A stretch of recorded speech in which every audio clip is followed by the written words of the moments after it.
এগুলার ভয়ে আমার রাতের বেলা ঘুম হয় না।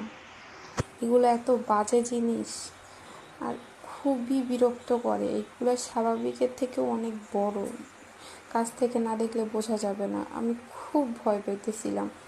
কয়েকদিন পর পর এগুলো এরকম বাইরে এসে এরকম বিরক্ত করে। আমার এত ভয় লাগে, আমি কাউকে বলে বোঝাইতে পারবো না। পরে হাজব্যান্ড আসার পরে তাকে আমি বললাম যে তুমি একটা ব্যবস্থা করো, এগুলাকে মারার ব্যবস্থা করো। আমি খুবই ভয় পাই, আমার গায়ে লোম দাঁড়ায় যায় এগুলোর ভয়ে। কালকে কাঁপতেছিলাম ভয়ে। তো ফাইনালি সে একটা ব্যবস্থা নিয়ে নিছে।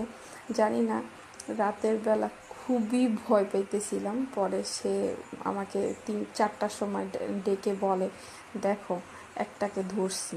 আমি বললাম কীভাবে ধরছো? তারপর বললো নিনজা টেকনিক দেখাই। এখানে বোথ সাইডে টেপ দিয়ে রেখে দিছিল, এসে আটকা পড়ছি।